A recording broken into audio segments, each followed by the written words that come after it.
Waktu yang dilarang salat itu dari habis subuh sampai terbit matahari.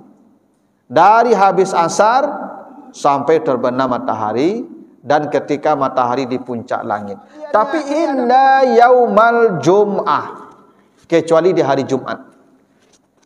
Karena di hari Jumat itu biasanya ada orang salat sunat sampai datangnya waktu salat zuhur. Pasti dia salat sunat ketika matahari di puncak langit. Sendiri hari Jumat itu puasa, Pak, haram tuh. Hari raya. Karena itu hari Jumat kok hari libur, sebagaimana orang Yahudi libur di hari Sabtu, sebagaimana orang Nasrani libur di hari Minggu, hari Ahad. Maka umat Islam libur pula di hari Jumat, Pak. Jumat kok pasti teratur, Pak, kini, Pak. Masya Allah, tak tahu bersiko lah, Pak. Ditampik-tampik yang berketubah, Pak. Dima heboh. Pas ketubah Jumat kau dia anak-anak. Baku ibu anak-anak ju apaknya tadi mari belakik semayangnya bersentuhan badannya, tanda hatinya bersentuhan. Tapi Bapak Ibu yang disuruh mendekat itu ini kalau laki-laki ini ya, pundak atau badan. Kalau kaki jangan memaksakan, karena ada orang penggali, Pak Ibu. Misalnya kalau ibu masih bisa, kawan yang di kanan diambil, kawan di kanan lah diambil. Tapi kalau tidak mungkin di kanan kau ibu kau kursi lu semayang. Kadelo beko melo kursi lu ke belakang balik nah. Ama kau ambil lah yang di kiri lah.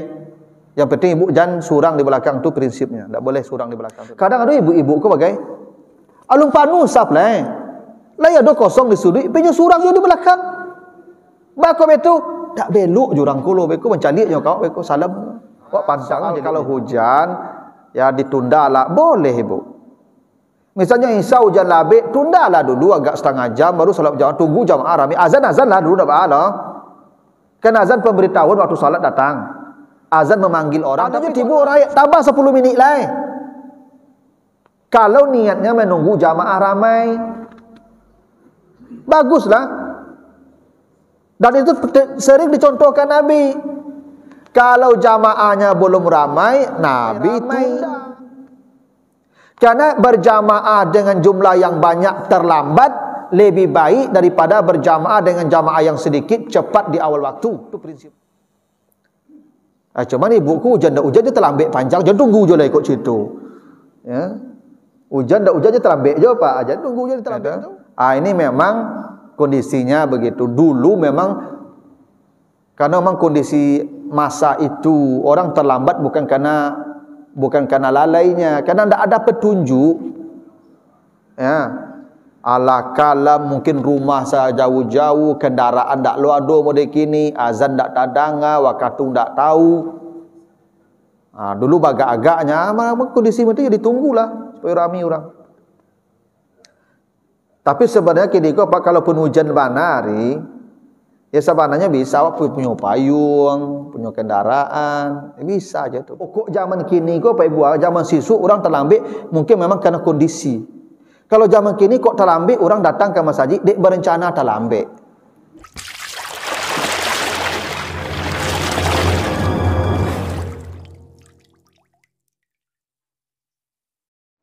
Assalamualaikum warahmatullahi wabarakatuh. Alhamdulillahil ahadis samad, lam yalid wa lam yulad wa lam yakul lahu kufuwan ahad. Allahumma salli ala Muhammad afsahi man natika biddat wa alihi wa ashabihi ila yaumil wa'ad, amma ba'd.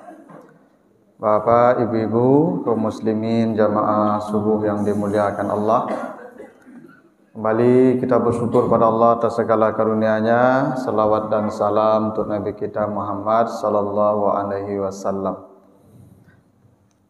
Bapak Ibu yang saya muliakan, kembali kita lanjutkan bahasan kita dalam bab al-mawaqit, hadis-hadis yang menjelaskan tentang waktu-waktu salat.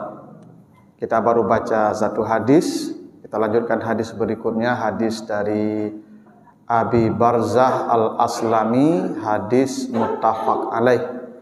Hadis riwayat Bukhari dan Muslim atau muttafaq alaih. Kita baca hadisnya. Kana Rasulullah sallallahu alaihi wasallam yastahibbu an yuakhira minal isya wa kana yakrahun nauma qablaha wal hadisa ba'daha wa kana yanfatilu min salatil ghadati hina ya'rifur rajulu jalisahu wa kana yakra'u bis-sittin ilal mi'ah. Adalah Rasulullah sallallahu alaihi wasallam itu cinta bahwa dia menunda salat Isya, dan adalah beliau benci tidur sebelum salat Isya dan berbicara setelah salat Isya. Dan adalah beliau salat subuh ketika seseorang sudah mengenali orang yang duduk di sampingnya. Dan adalah beliau membaca di salat subuh antara 60 sampai 100 ayat. Nah, ini hadis Bukhari Muslim ya. Pertama, diceritakan Nabi itu senang menunda salat Isya. Nah, ini hadis sahih nih Pak ya. Jadi salat Isya ini Nabi senang menundanya, artinya melambatkannya. Memang tidak selalu Bapak Ibu ya. Ini kemudian dijelaskan lagi dari hadis hadis dari Jabir ya. Itu diceritakan wal isya ahyanan yuqaddimuha wa ahyanan yuakhiruha. Iza ra'ahu mujtama'u ajjala wa iza ra'ahum abta'u akhara. Wa subha kana nabi yusalliha bi ghalasin.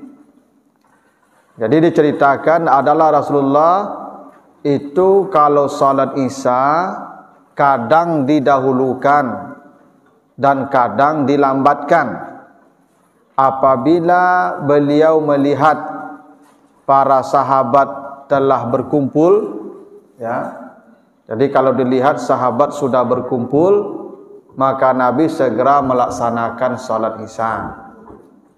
Bila sahabat belum berkumpul, maka Nabi melambatkan salat Isya. Jadi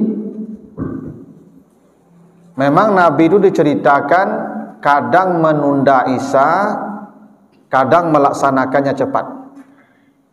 Ya, kalau dalam hadis tadi muttafaq alaih, Nabi itu cinta menunda Isya. Ini Isya Bu ya, yang lain enggak ya? Kenapa Nabi sering melambatkan Isya? Itu melihat kondisi sahabat yang hadir. Dulu kan tidak ada jam, tidak ada alarm, tidak ada mic ya. Jadi sahabat tuh kadang-kadang lambat datang ke masjid. Jadi kalau di masjid itu sedikit baru sahabat terlihat, walaupun Isya sudah datang, Nabi menunda sampai sekian lama menunggu sahabat berkumpul ramai. Tapi kalau sudah ramai, Nabi langsung salat tepat di waktunya. Jadi tidak buruk juga menunda salat itu Pak Ibu. Kalau tujuannya supaya ramai jamaah, tidak apa-apa ditunda. Karena begini Pak Ibu, salat di awal waktu sedikit jamaah, salat terlambat sekian lama, 1 jam mungkin terlambat, ramai jamaah, lebih baik dilambatkan dengan jamaah yang ramai daripada cepat di awal waktu dengan jamaah yang sedikit. Karena semakin banyak jumlah jamaah itu semakin baik salat itu. Oh ya. Misalnya di sini di Ikhwanul Muslimin salatnya tepat waktu. Pas waktu salat datang azan langsung salat, tapi jamaahnya cuma 20. Di Baitul Ma'mur misalnya, itu Ma'mur ya? Ya Pak, masjid kita. Di Baitul Salam misalnya, itu salatnya terlambat setengah jam, tapi jamaahnya 100 atau 200 orang. Lebih baik ibu bapak salat di Baitul Salam, walaupun terlambat, ketimbang di Ikhwanul Muslimin yang di awal waktu. Jadi Nabi itu menunda salat Isya tadi melihat situasi jamaah. Kalau jamaahnya sudah ramai, Nabi salat cepat. Kalau jamaahnya masih sedikit, Nabi lambatkan sampai sekian lama menunggu ramainya jamaah. Itu menjadi alasan salat di awal waktu dengan jamaah yang sedikit dibandingkan salat terlambat dengan jamaah yang banyak, lebih afdal yang terlambat dengan jumlah jamaah yang banyak. Coba ya. Karena banyaknya jamaah ini menentukan kebersihan ibadah. Ibu bapak sama seperti air. Air itu kalau kena najis, cara mensucikan air yang bernajis jamaahkan dengan air yang banyak. Misalnya air ini ada 1 gelas pak, kena kotoran cecak, masukkan saja ke air yang banyak, maka air itu ambil kembali. Suci dia, kenapa? Dia sudah berjamaah. Makin banyak jamaahnya, makin bersih dia. Makanya air laut itu tidak bisa dinajisi oleh apapun. Kenapa air laut tidak bisa lagi dinajisi? Karena terlalu banyak. Begitulah berjamaah nih Pak. Jadi salat Isya itu kadang Nabi tunda, bahkan kata Nabi, Abi Barzah tadi, Nabi senang menunda salat Isya. Nah, itu penjelasan nanti disebutkan dalam hadis Jabir. Menunda itu bukan menunda-nunda biasa, dek mau tauta, dek main HP, dek menonton TV, enggak. Menunda itu melihat kondisi jamaah. Jadi kalau ada hal-hal yang memang penting, apalagi itu wajib, ya enggak apa-apa ditunda, karena Isya itu panjang waktunya. Misalnya pengajian, ya, kita pengajian ini kan antara maghrib dan Isya. Lalu ada pembahasan yang memang penting, serius. Ini wajib diselesaikan, kira-kira begitu. Maka selesaikan dulu, tundalah Isyanya agak setengah jam, agak 1 jam, tidak apa-apa. Boleh Pak. Ya. Kadang-kadang kita ini kan ekstrim Bapak Ibu. Kalau ada ustaz berceramah, orang lazan Isya, ditegur di jamaah itu. Pak Ustaz, lazan berkosa lah waktu besok salah sambuang. Tak bisa begitu Pak Ibu. Biarlah dulu, kan Isya panjang waktunya sampai fajar nanti itu. Ya. Nah, itu alasannya. Tetapi dijelaskan Nabi itu benci tidur sebelum Isya. Jadi Nabi itu menunda salat tadi, tak tidur. Karena Nabi itu benci tidur sebelum salat Isya. Artinya Nabi selalu tidurnya setelah salat Isya. Ya kenapa begitu? Untuk ya supaya sahabat, kalau dulu kan tak pakai jam, tak pakai yang apa ya, yang bisa menjaga begini. Kok tak kalok beko bah? Subuh saya jaga uzuk lah, siang saya lewat Isya.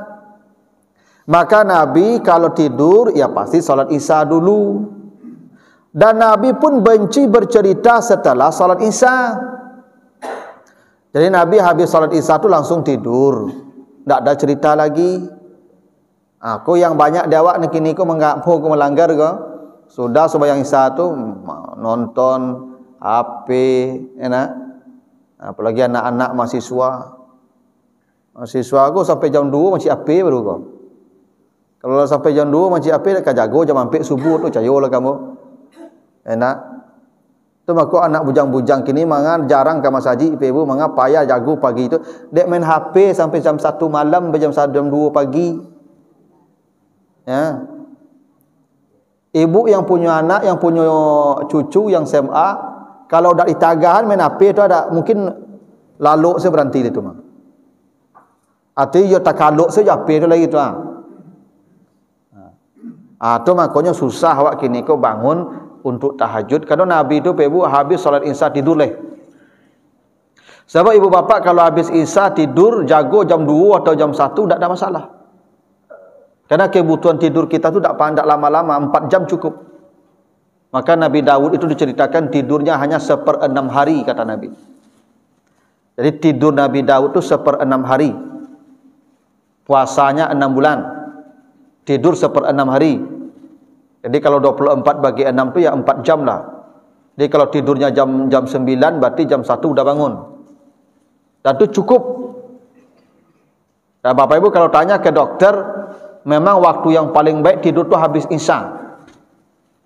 Habis Isya tu waktu yang paling baik untuk tubuh kita tidur. Nanti kalau bangun jam 1, jam 2 tak tidur lagi sampai pagi tak apa-apa, memang Nabi begitu. Tapi kalau bapak ibu tidurnya jam 2 atau jam 1, nanti bangun jam 4 tu letih tu, capek tu. Tapi kalau tidur jam 9 atau jam 10, bangun jam 3, tak apa-apa tu. Sayalah. Karena memang setelah Isya tu waktu terbaik untuk kita tidur. Maka diceritakan Nabi itu benci bercerita setelah salat Isya. Ini bagaimana mengajarkan ke anak-anak kita ni Pak Ibu. Ya. Mengajarkan ke mereka supaya tidur habis Isya. Kerana kini kau Pak Ibu, yo dulu orang bakok bisa lalu sudah Isya, listrik nak ada. Tak ada listrik, tak ada TV. Ya nak. Maka dulu orang sudah pulang dari sawah asar itu, maghrib semayang maghrib makan. Sudah Isya orang bila lok lai. Yalah kalem saya negari ke lai. Ya nak. Maka zaman dulu orang capek laluknya kerana tak ada yang kan dicari ditonton lai, orang lah kalem negari ke. Maka zaman dulu anak orang banyak-banyak. Ya Pak. Anak orang zaman dulu kan banyak-banyak Pak. 10 sabale anak orang ya. Ya kerana tak ada tontonan, tak ada hiburan lah. Sanjur lebih laluk lah ya nak. Tu apa ke ibu saya maduknya. Tu maka banyak-banyak anak tu Pak. Kini anak orang dulu cik, dia main HP saya kerja apa tekan orang rumah le Pak, lah main HP sampai jam 2 malam. Orang rumah lebih dulu lah main HP mereka. Memang itu rahasia tu Pak. Memang orang dulu tu kok sampai sama dia ke anaknya tu. Tak ada HP, tak ada TV, tak ada listrik. Nak sanjur lebih laluk lah. Gitu. Jadi ini kalau bisa ni Pak Ibu, tolong dikembalikan keadaan ini balik. Anak-anak aku kalau bisa jam 10 suruh laluk lah. Ya, anak-anak cucu jam 10 laluk lah. Beko bisa jago jam ampek tu mah. Jam 10 sampai jam ampek tu kan 6 jam tu, dah lama laluk tu mah. Cuman masalahnya kini ke Pak Ibu, anak disuruh laluk dan awak main HP tu tak mau anak aku laluk lalu cari jawab main HP. Itu. Kenapa sama laluk awak lagi gitu. Ya tapi itulah, apalagi kini kau mall, kafe. Di Padang kau jumpa Pak Ibu jagolah Pak pailah Pak berjalan jam-jam 9 malam tu ke luar kota di Padang gua. Di luar yo banan kafe dak tanggung banyaknya kini Pak Ibu. Tiuk sudut kafe. Sampai di tengah-tengah sawah kafe ada je Pak. Di tengah sawah kafe dia orang bagai Pak. Ilah ka ala ke negari ke Pak. Siapa duduk di kafe-kafe tu? Yang bujang-bujang dan gadi-gadi mana lapuk-lapuk di kafe ko. Nan di kafe ko nang bujang-bujang, mahasiswa-mahasiswa ya nak. Beko pulang di kafe tak mungkin jam 10 lo jam 2 balik pulang, jam 1 pulang. Tambah lo mall-mall bagai buka sampai jam 11 malam ni nak. Jam 11 keluar dari mall jam mana tiba di rumah beko tu. Gitulah Pak Ibu. Jadi memang baalah negari kini go Pak Ibu memang tak mendukung awak untuk menjadi baik leh. Ya. Pemimpin-pemimpin wak tak lo peduli dia Pak Ibu. Ambo sabarnya kalau pemimpin kau mengerti kau dibuat aturan. Ya. Malam itu semua aktivitas jam 9 tutup. Bikin kebijakan. Besok pagi jam 8 buka. Jam 9 tutup. Kalau itu tutup sadonya 4 bulan nak keluar dah. Kau kan ini buka kau mau keluar orang kau.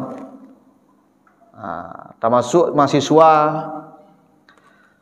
Tapi itulah keadaan tu bakok masjid ni ramai anak-anak bujang anak gadi Pak Ibu ke masjid tak ada. Jom bila lok sebaru.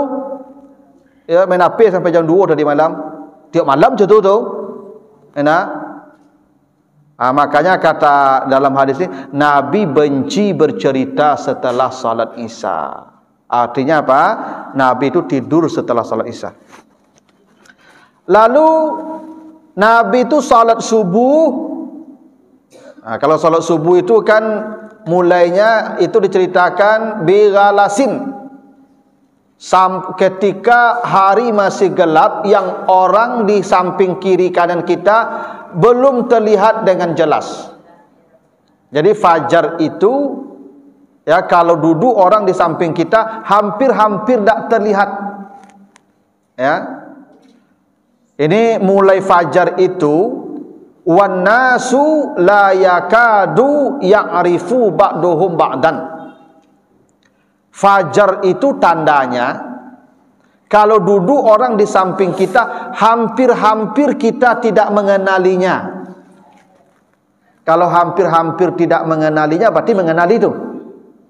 Cuman ampi-ampi tidak tampak, tapi tampak. Dulu Pak kan nak mudik kini loh Pak. Zaman sesuk kan tak ada lampu loh Pak. Kalam tu makanya perempuan disuruh sembahyang di rumah. Ya, dek kalam. Tu makok perempuan yang datang ke masjid, kata Nabi, paling rancak saf perempuan di belakang.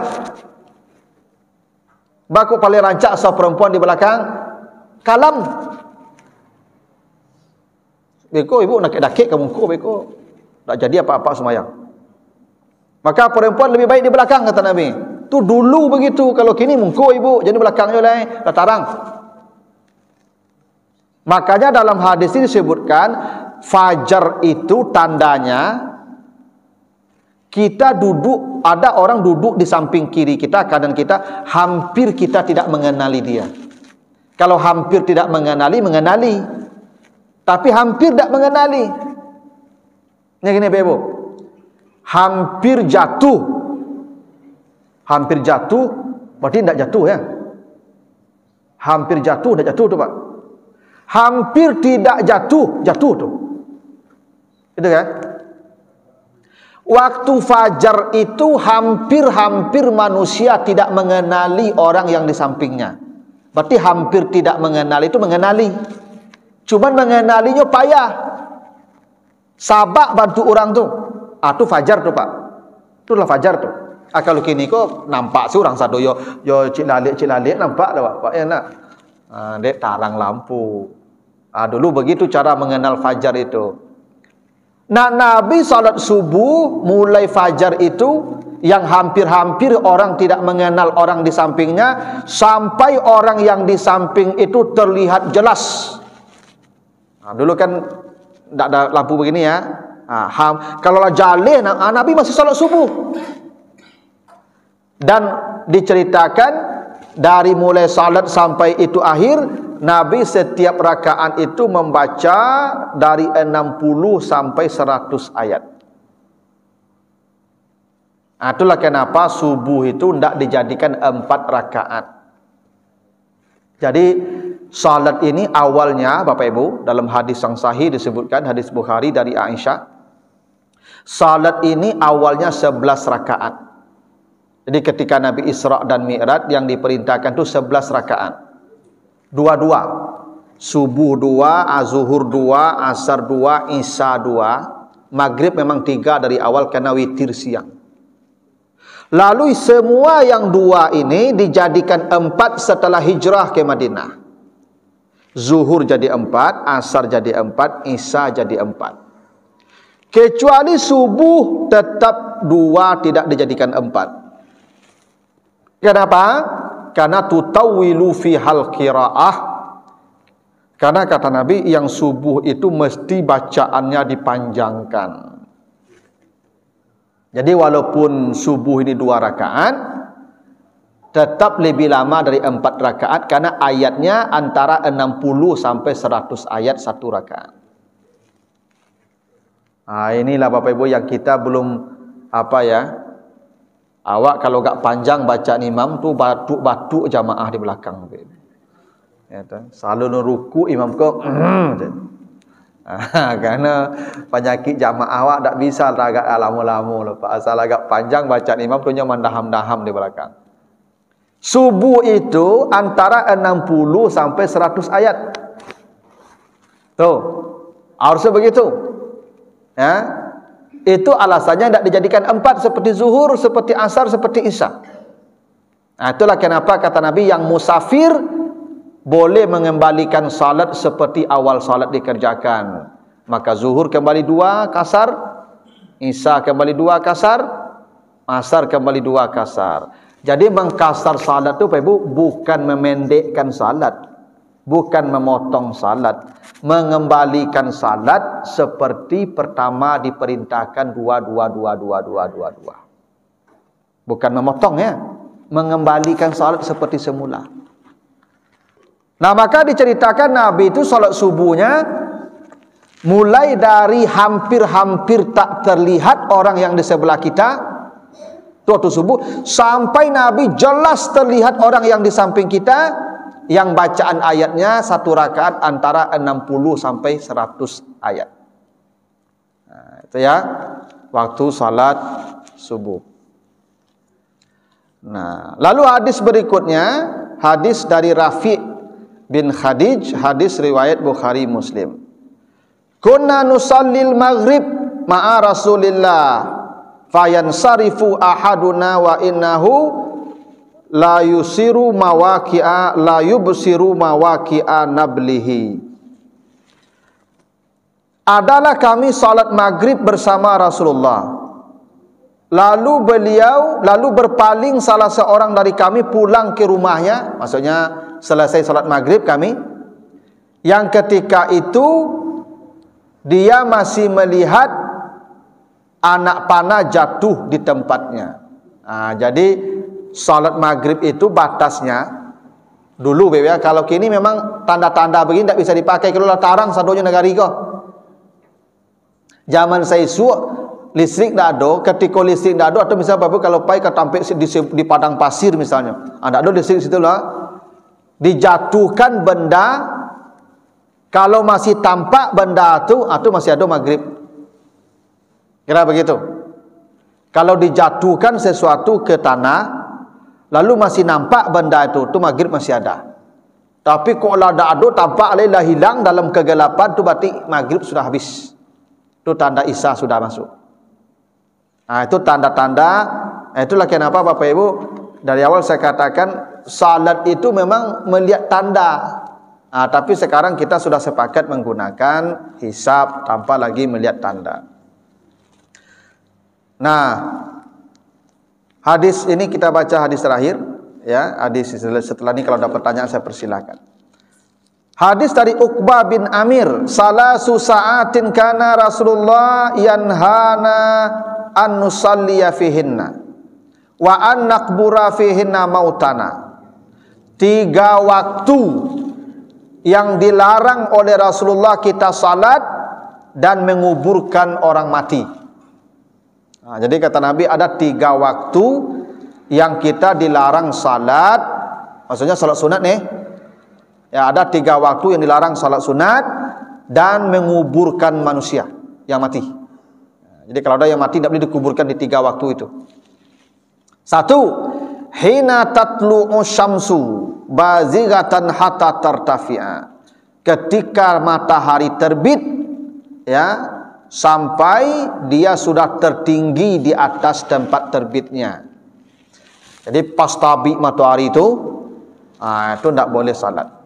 Sampai dia sudah lebih tinggi, di dalam beberapa kitab disebutkan sepenggalahan tingginya dari tempat terbitnya.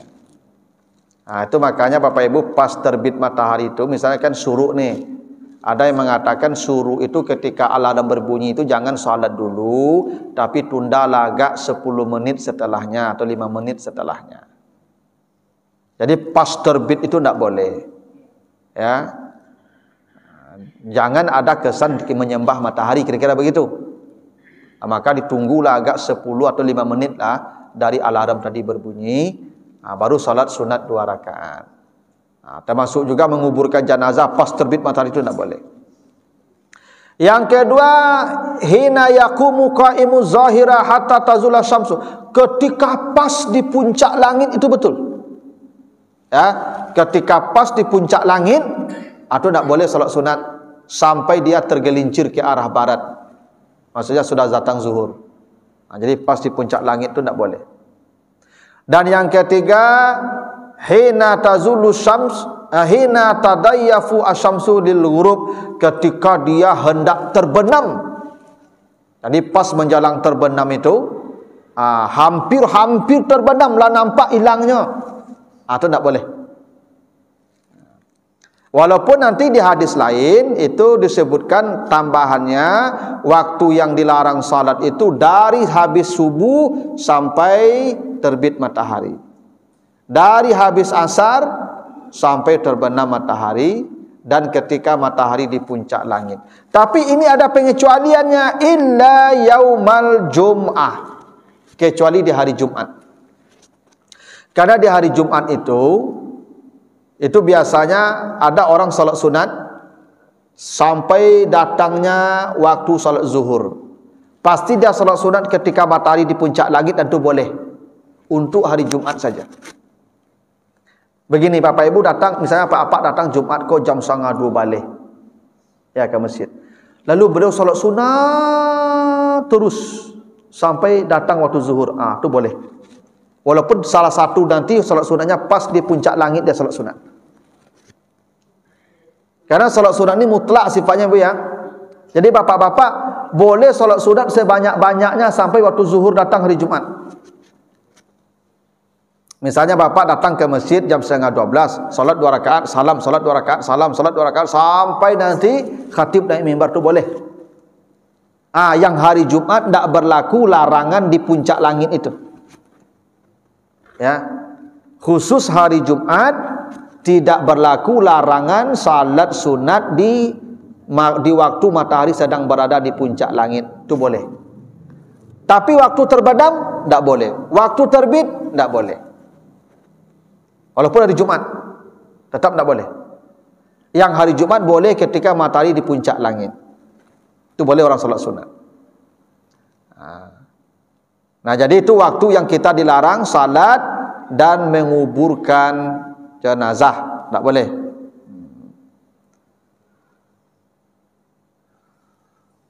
Itu sampai di situ dulu Pak Ibu. Kalau ada pertanyaan saya persilakan, kalau tidak nanti bisa kita lanjutkan. Ada pertanyaan silakan Pak. Boleh.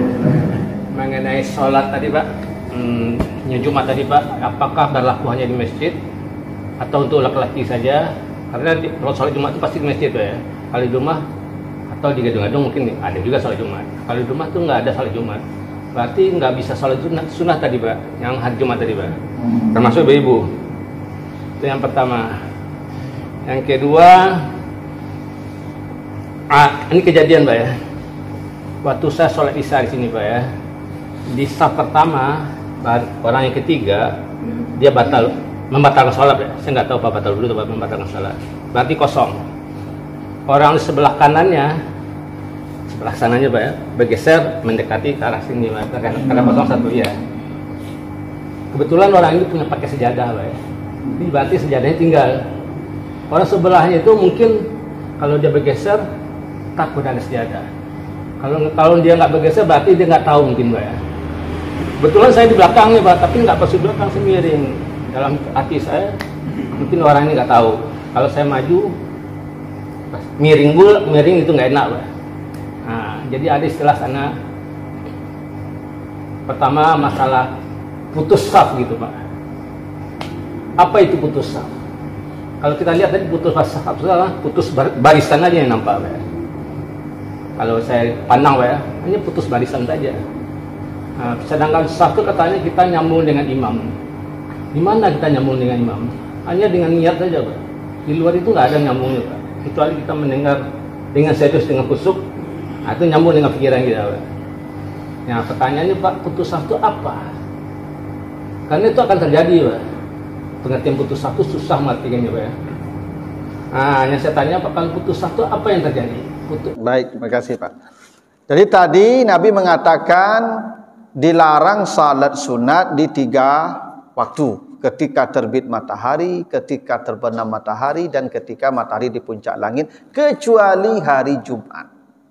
Bagaimana ibu-ibu yang salat di rumah? Karena begini ibu-ibu, ini yang khusus yang hari Jumat ini kan karena terkait dengan salat Jumat Pak. Maka ini bagi bapak-bapak saja. Kalau ibu tetap tidak boleh. Bapak-bapak yang di masjid sambil menunggu khatib naik mimbar, itu biasanya ada yang salat sunat non-stop. Dia salat sunat, itu boleh. Karena salat sunat boleh sebanyak-banyaknya. Maka yang begitu dia boleh solat sunat ketika matahari di puncak langit. Tapi kalau yang di rumah tetap tidak boleh. Yang rumah tidak. Ini dikecualikan hari Jumat karena memang laki-laki ke masjid semua di hari Jumat itu. Ketika matahari di puncak langit itu laki-laki sudah sampai di masjid. Karena sedikit bergeser dia di puncak langit berarti zuhur datang. Dulu Pak, sahabat itu datang ke masjid itu di hari Jumat, itu capek pagi dah tiba. Itu makanya dalam hadis Nabi disebutkan man ghassala yaumal jum'ah wa ba'takara wa dana wa bakkara wa dana wastama'a wa ansata kana lahu likulli khutwatin yaqtuha ajru sanatin siyamuha wa qiyamuha. Siapa yang datang, siapa yang mandi di hari Jumat, mandi dia dulu Pak.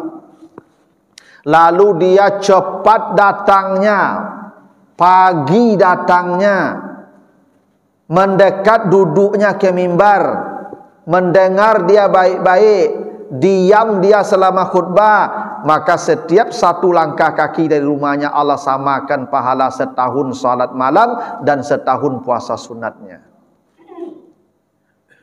Yo basyarat Pak, apa dapat pahala setahun salat malam, setahun puasa sunat? Pertama mandi pagi Jumat dulu. Mandi dulu. Dua barangkit capek pagi. Makanya hari Jumat ku hari libur, hari raya Pak Ibu tu maka haram puasa hari Jumat. Dah boleh apa Ibu puasa hari Jumat dah walaupun mengqada. Karena hari Jumat ku hari libur, hari raya. Hari raya boleh tak puasa? Tak boleh. Jumat maka tak boleh puasa. Kalau mau puasa Jumat tambah je Khamis atau tambah je Sabtu. Tak boleh sendiri hari Jumat itu puasa Pak, haram tu. Hari raya.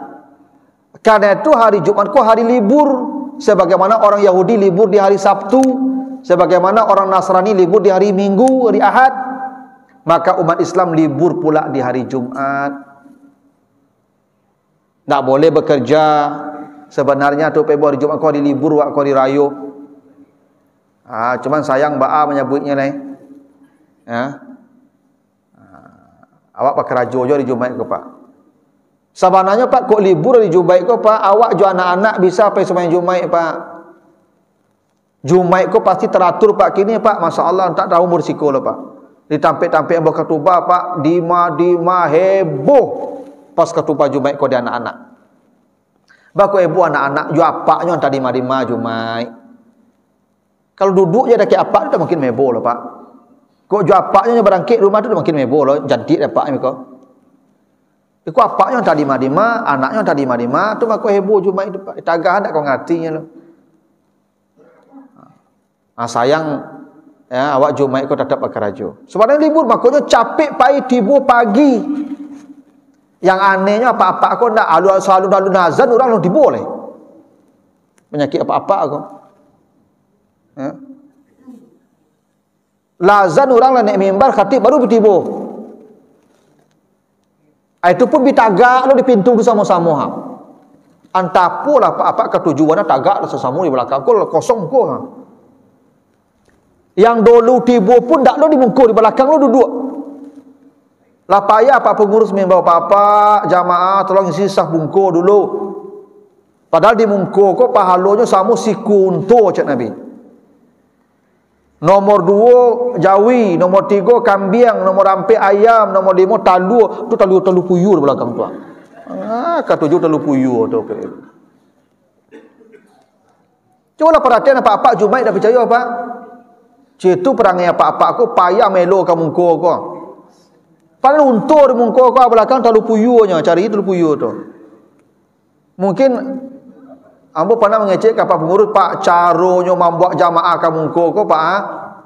Seraan 100.000 di saf pertama, 50.000 saf kedua, 20.000 saf ketiga, pitiku boleh ambil salai surang. Yang paling belakang lagi mau tipiah Pak. Yakin ambo maba pusu ka muka sado beko tu mah. 1.000. Iku untur saat dia ni muka kau ha. Lain dulu apa kau tiba tapi di belakang je duduk. Tak mau di muka lah. Padahal kata Nabi, kalau dia datang capek, dulu tiba, mendaki duduk, di mungko duduk, mendaki ke imam, mendanga, antuk, baru tuh. Satu langkahnya setahun, salat malam setahun, puasa sunatnya. Ya. Makanya itu berlaku bagi jamaah yang Jumat tadi itu Pak, konteksnya hadis ini. Tak untuk semua itu. Kalau yang semua ya tak berlaku, tak boleh di puncak langit itu kita salat. Tapi yang hari Jumat untuk bapak-bapak yang berada di masjid, karena ada orang mau salat sampai nanti azan berkumandang, silakan dia salat. Tak berlaku bagi dia itu. Ya. Dalam konteks Jumat, tak semua itu Pak. Makanya dikecualikan di hari Jumat karena tutup bapak-bapak. Hari Jumat itu hari raya untuk bapak-bapak. Itu. Nah, yang kedua tentang saf putus. Saya hanya menemukan hadis, nanti kita akan bahas khusus tentang saf. Yang dilarang itu antara orang dan orang yang tidak rapat. Kata Nabi, demi Allah, kalau saf kamu tidak rapat, maka saya lihat setan berlalu di antara saf yang renggang itu seperti anak kambing, kata Nabi. Ya.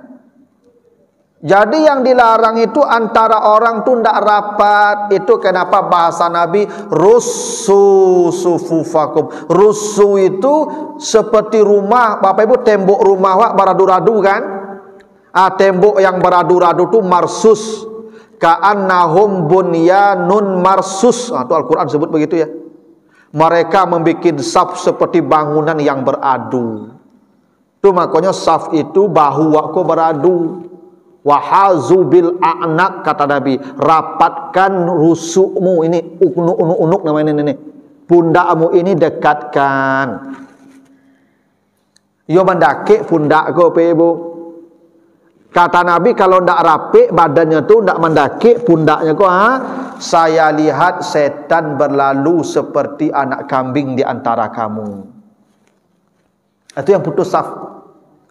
Jadi orang kalau safnya tidak rapat tadi, ya, maka fadilah jamaahnya hilang. Hilang fadilah jamaahnya tuh. Kalau tidak mau dia merapatkan saf. Bahkan boleh jadi dia dianggap salat sendiri, tidak ada lagi pahala jamaahnya tuh. Ya. Makanya kalau ada kawan yang batal salat wudunya, dia sudah berangkat meninggalkan safnya, bapak yang di samping merapat ke arah imam. Kalau yang sebelah kanan tadi merapat ke kiri, kalau yang sebelah kiri merapat ke kanan. Yang masalahnya ya di sajadah tadi. Wah, mbak sajadah kan, lanok saja Pak. Pindahlah, alo salahnya meninggalkan sajadah tu. Sajadah ke ibu-ibuan alo sajadah tu. Tinggal salah sajadah tu. Itu kadang-kadang awakku ya tidak mengerti kadang-kadang aturan agama Pak. Ya. Bergeser. Oh, namunnya bergeser Ustaz, apa yang di belakang yang kosong tadi maju selangkah kamu ko elo apa tu? Elonya. Tariknya. Oh, ndak mu tarik Ustaz kajang saja Ustaz, ndak mu delo lah. Kok cetu apa maju ke muka tang kosong tu le. Apa yang di belakang yang kosong tu maju ke muka. Beko yang di belakang tu rapek lo ke arah imam balik. Ndak rapek lo yang di belakang tu maju lo ke muka elo orang tu. Tarik. Betu. Oh, ndak mu tarik Ustaz, maju lo ke muka balik. Ndak boleh antara orang tu renggang. Itu yang putus saf. Tapi kalau tembok atau tonggak yang membatasi boleh. Boleh itu tu dah putih saf namanya tu balok ke mencampan tonggak aku mati kau dampuk saji Pak. Tu boleh. Jadi tinggal lo saf ko. Sebab antara saf dengan saf tak boleh terlalu jauh jaraknya. Tak boleh. Antara orang dan orang rapat, antara saf dan saf tu rapat. Tu boleh, tak apa-apa tonggak. Dan tidak ada pula anak-anak di samping orang dewasa itu memutuskan saf. Belum pernah saya temukan hadis itu. Selama anak ini sudah mumayyiz, usianya sudah masuk 7 tahun, maka dia boleh salat di samping orang dewasa. Boleh. Ajan Bapak Ibu aduh nampak dan buat apa-apa anakku lah SD sumayang di samping orang gadang. Tibu apakku terlambik nyangki anak tu. Tiba apa cek jangkit tu balik anak tu. Alah tiba dekat pintu anak tu. Itu untung dia anak-anak mah.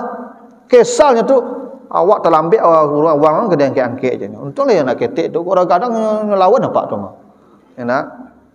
Apa salat saja di samping dia. Ohnya lu bersunat tu tak ada masalah. Tak ada masalah tak bersunat tu. Ibnu Abbas sering salat di samping orang dewasa.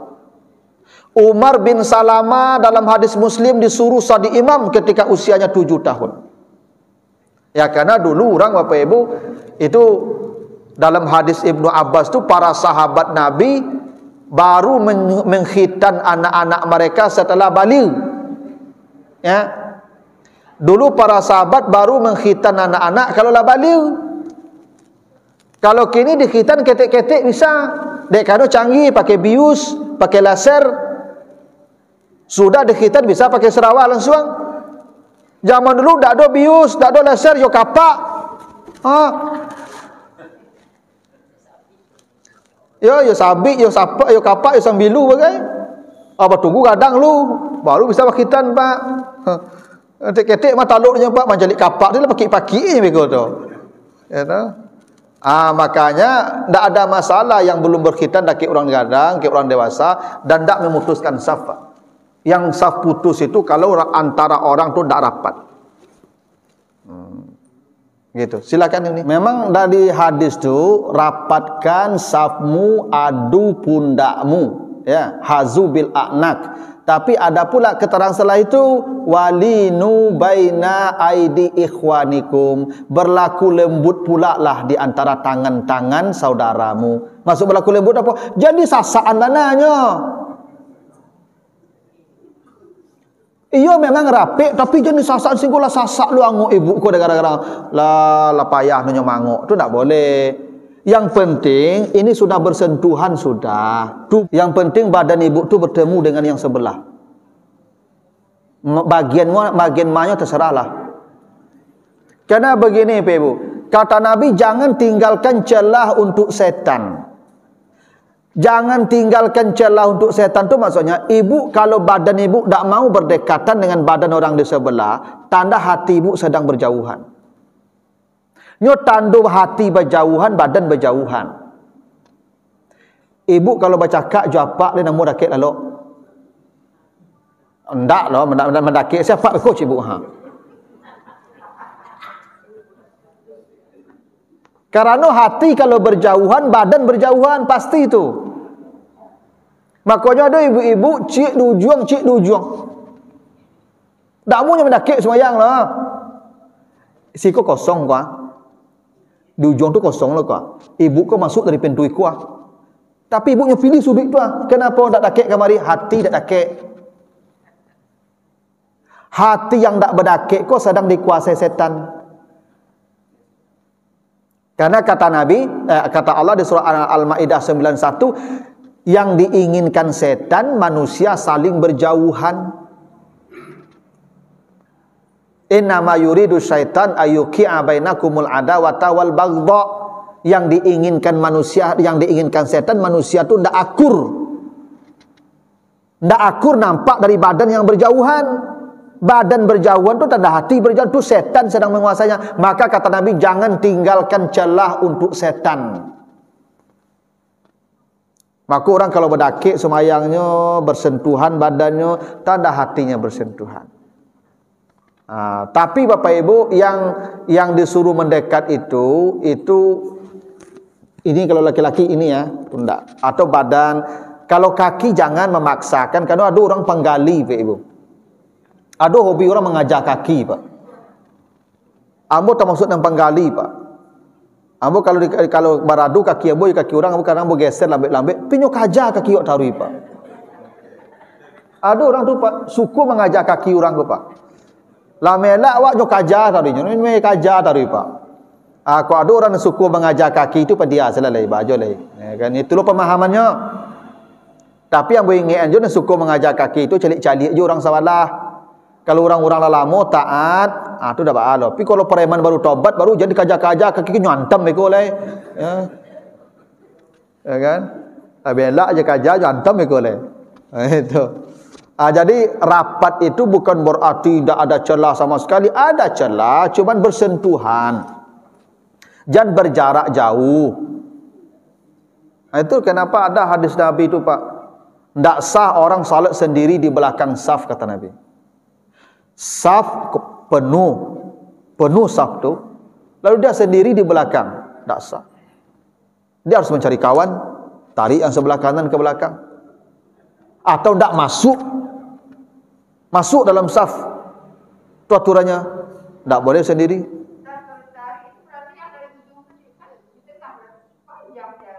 Yang ditarik yang paling ujung kanan, yang dekat tembok. Antara orang dan tembok boleh kosong, antara orang dan orang tak boleh kosong. Maksud saya kan waktu ditarik yang sedang sholat ini ditarik kan? Oh, jangan ke tengah deh lo, ke belakang tu se. Kalau ke tengah naik ya berjalan mereka panjang tu mah. Ke belakang itu saja dia mundur 2 langkah ke belakang. Jadi saf dimulai dari kanan ke kiri, nanti kalau ada lagi yang datang terlambat. Atau kau tak bergabung ke dalam. Ya, aku sampai badan kadang orang kadang-kadang lo badan orang kan berang orang kawan tarik kawan di belakang.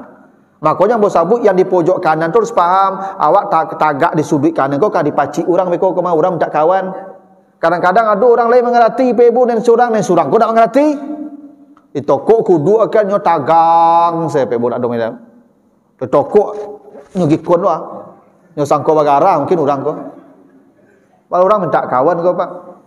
Yang citu tu yang susah awak je nyo tak paham, awak paham. Caranya bisian saya ke telinga oleh kawanan den. Boleh, awak lu sembahyang memang boleh ngecek kawanan den ya. Ya nak boleh nyo jawab jadi. Itu lo mota nama tu maka jadi. Ya tu. Mundur saja ke belakang gitu. Memang ibadah aku harus langkuk pengetahuannya Pak. Itu ya. Jadi itu putus saf tu, silakan Ibu tadi.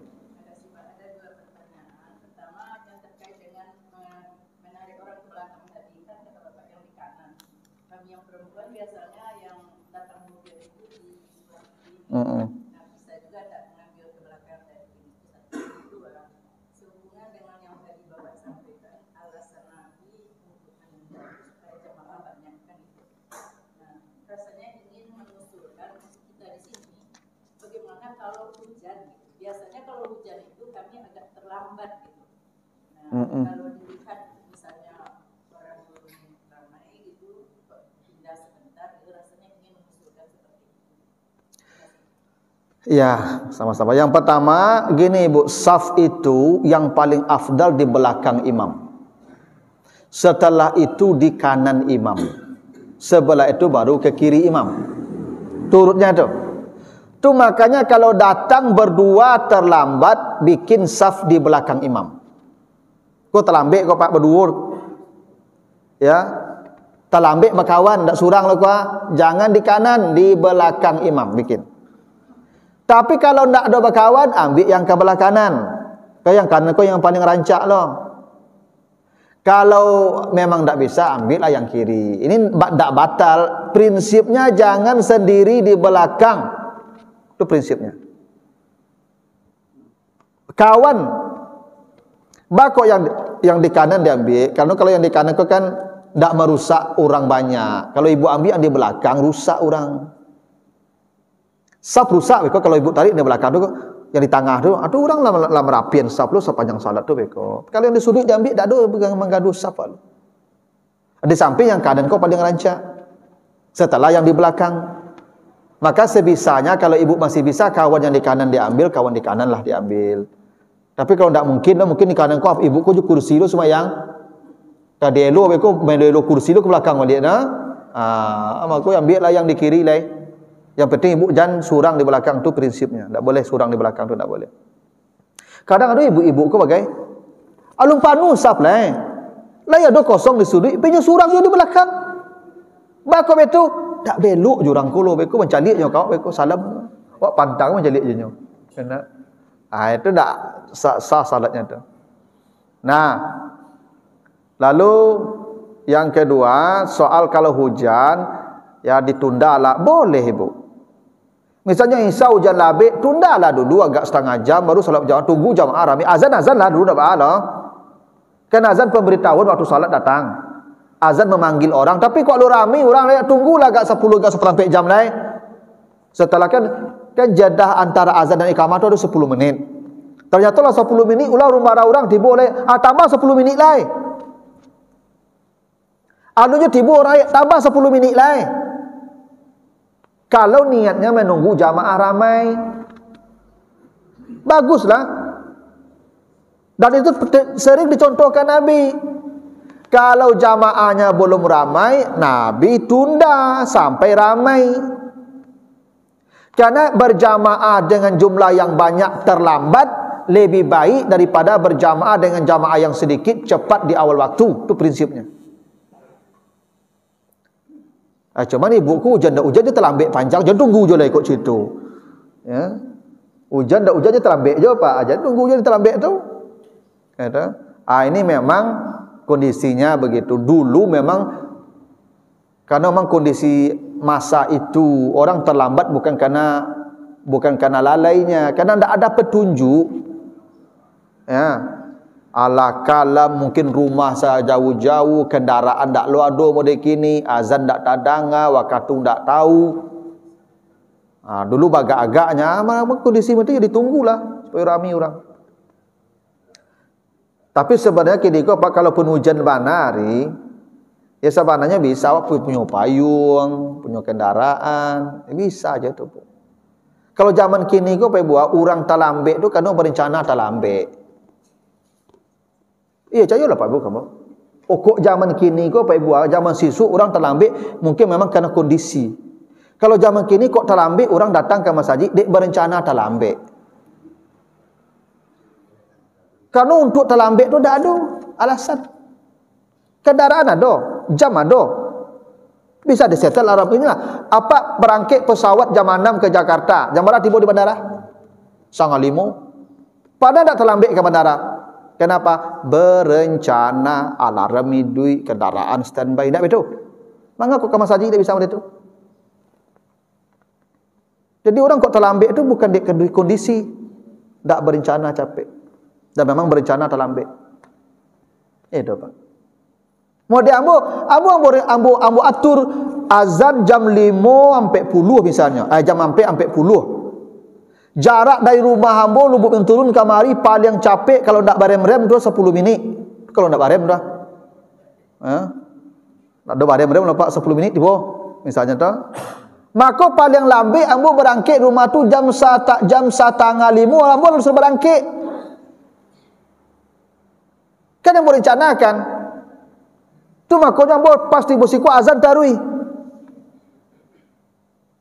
Ambo pasti bosiku pasti azan. Sadang azan. Kenapa? Ambo dalam buku perjalanan ambo etong jam berapa ambo ke berangkit. Jam berapa ambo tiba siko solat sunat dapat 2 rakaat. Semua berencana, tak berencana tak bisa Pak. Pasti itu. Jadi menunggu orang zaman kini tak lo guna lah Pak. Orang-orang terlambat itu tunggu-tunggu dia sajalah. Ya tu. Orang terlambat itu terlambat panjang saja. Ya dia kena tunggu saja macamnya tak betul. Ya tu. Kini taruh sajalah lai. Ya tu. Barang tiba sembahyang lai. Ya. Dulu orang ditunggu terlambat tu kondisi memang membuatnya terlambat. Kini orang berencana terlambat, kalau terlambat panjang. Tapi kalau ditunggu panjang saja Pak. Tak baik kalau ditunggu orang saja banyak bila ambil salah saja. Tu Pak. Ya sembahyang sajalah lai. Barang ada sajalah lai. Kerana zaman kini ke Pak memang tak ada orang alasan duduk terlambat loh. Orang terlambat tu dek malih datang capek saja. Pasti itu. Apalagi rumah masjid sudut-sudut rumah Pak. Alasan terlambat. Ya. Kendaraan ada lah, minimal bonda cik surang rumah tu mah. Ya. Bonda balik sepeda.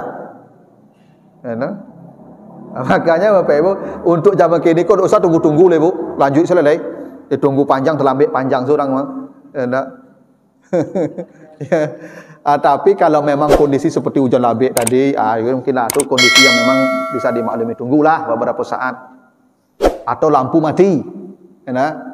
Tapi lampu mati mana kan orang kini alarm berbunyi gini kok. Di HP azan satu orang tu. Asal datang waktu isa azan miko HP tu mah. Ya tak? Minimal tu tetangga masjid lain kan. Kini kok Bapak Ibu you sulit menerima alasan orang ku terlambat. Alasan terlambat tu aja lah.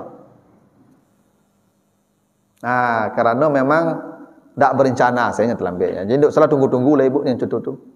Ya, asal datang waktu Isya azan kamai gitu gitu. Kecuali bang ku ujar labik dari kasusnya ibu, tunggulah. Nah, gitu. Begitulah dulu Bapak Ibu ya, mudah-mudahan ada manfaatnya, lebih kurang mohon maaf. Subhanakallahumma wa bihamdika asyhadu an la ilaha illa anta astaghfiruka wa atubu ilaika. Assalamualaikum warahmatullahi wabarakatuh.